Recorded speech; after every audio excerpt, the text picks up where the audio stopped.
चलिए दोस्तों, जैसे कि हम ऑलरेडी बात कर चुके हैं कि ड्रॉर के पास बिल को लेकर कौन कौन से ऑप्शंस होते हैं। या तो वो रिटेन कर सकता है अपने पास, ठीक है, या तो वो बैंक को दे सकता है कलेक्शन के लिए, या तो वो डिस्काउंट करा सकता है और या तो वो एंडोर्स कर सकता है। ठीक है।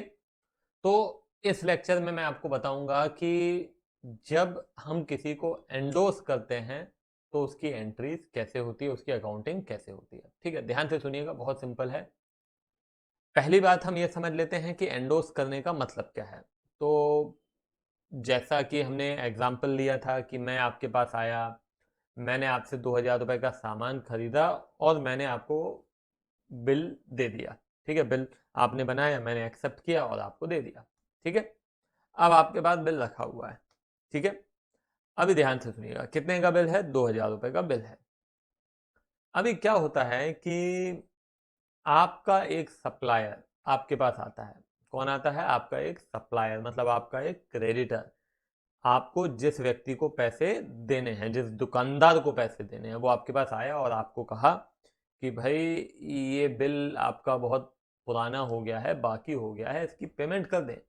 आप पूछते हो भाई कितना है? वो कहता है 2,000 रुपये का बिल है आपका, है ना। बिल मतलब एक पेंडिंग अमाउंट था, आपने उससे जो सामान खरीदा था, एक इनवॉइस। बिल मतलब I am not talking about bill of exchange, है ना। 2,000 रुपये का अमाउंट बाकी था, तो आपने कहा यार क्यों ना इसको पैसे देने की बजाय सीधे सीधे ये बिल दे दे, जो बिल मैंने आपको दिया था। क्यों? क्योंकि आप यदि उसको बिल दे देते हैं तो आपको ज़्यादा फिर सोचना नहीं पड़ेगा कि मेरे से पैसे लेने हैं, वो पैसे लेने का काम भी वो खुद ही हैंडल कर लेगा।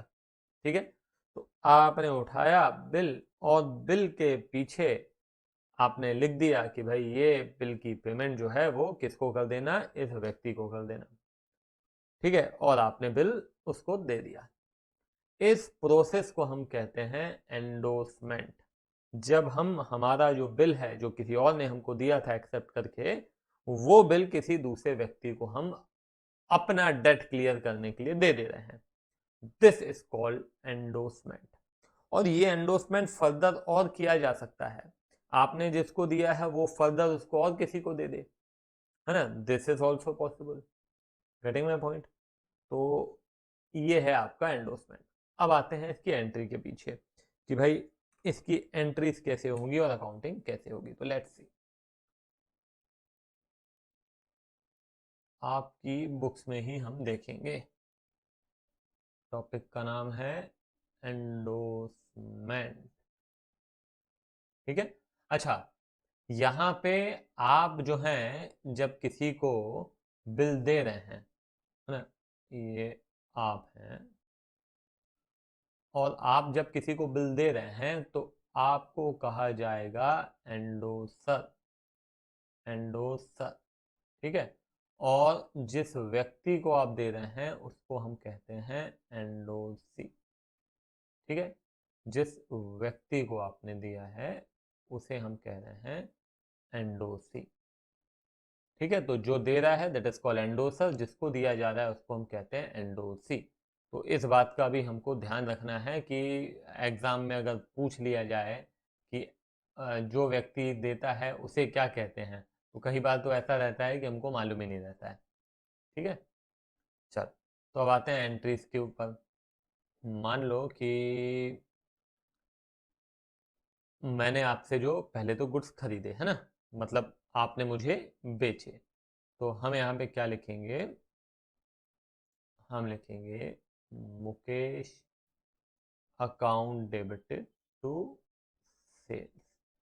कितने के? 2,000 रुपए के गुड्स हैं। और फिर मेरे से आपने बिल ले लिया, तो बिल से receivable account debit to Mukesh. ठीक है, अब आपके पास आपका सप्लायर आया, उसका नाम है राजेश, आपने बिल उठा के उसको दे दिया, तो अब एंट्री क्या हो जाएगी? Rajesh account debited to bill receivable. बात खत्म, बिल दे दिया, दिस इज कॉल्ड एंडोर्समेंट। हम्म, समझ में आई बात? ठीक है, फिर राजेश जो है वो फर्दर कर सकता है, उससे हमारा कोई लेना देना नहीं है। अच्छा, एक काम और करते हैं, चलो थोड़ा सा क्वेश्चन को मैं यहाँ पे ट्रिकी बनाता हूँ, ध्यान देना अच्छे से। देखो, मान लेते हैं कि जो राजेश को हम पे कर रहे हैं, 2000 का बिल दे रहे हैं, उसको हमें बिल जो पेंडिंग अमाउंट है, जो ड्यू अमाउंट है, वो 2000 नहीं है बल्कि 2100 है। राजेश आया हमारे पास, हमें कहा कि भाई वो आपका 2100 का अमाउंट ड्यू है, जल्दी से पेमेंट कर दो। तो आप कहते हैं ठीक है भाई, पे तो कर दे रहे हैं, कुछ डिस्काउंट दो। तो वो कहता है कि चलो ठीक है, 100 रुपये का डिस्काउंट दिया। ठीक है, क्या कहता है, 100 रुपये का डिस्काउंट दिया। तो अब क्या एंट्री होगी? अब एंट्री कुछ इस प्रकार से होगी, ध्यान दीजिएगा। लेना कितना था अमाउंट उसको हमसे, 2100। कितना ले रहा है, 2000, और अकाउंट क्या कर रहा है, सेटल। कुछ लोगों को तो समझ में आ गया होगा क्या एंट्री होगी, है ना। देखो क्या होगा यहाँ पे, राजेश अकाउंट डेबिट। ठीक है, राजेश अकाउंट डेबिट टू, आपको अब मिल रहा है डिस्काउंट। डिस्काउंट है आपकी इनकम, उसको क्या करते हैं, क्रेडिट। तो एंट्री हो जाएगी डिस्काउंट रिसीव्ड और टू बिल्स रिसीवेबल। ठीक है, तो डिस्काउंट कितना मिला, 100। बिल कितने का दिया, 2000 का। अकाउंट कितने का सेटल हुआ, 2100 का। Rajesh account debit 2100 to discount received 100 to bills receivable 2000। ध्यान रखिएगा, मैंने पहले भी बताया, अभी फिर कह रहा हूं, ट्रॉय एक ऐसा व्यक्ति है जो कि बिल को बिल्स पेबल कहता है, बाकी सब बिल को बिल्स रिसीवेबल कहते हैं। ठीक है, तो चाहे वो एंडोसर हो, चाहे वो एंडोसी हो, सब बिल को बिल्स रिसीवेबल ही कहेंगे। केवल और केवल ड्रॉय बिल को बिल्स पेबल कहता है। क्लियर है? ठीक है, तो ये कंसेप्ट केवल आपको समझाने के लिए था, ये छोटा सा लेक्चर। अगले लेक्चर से हम क्वेश्चन स्टार्ट करेंगे।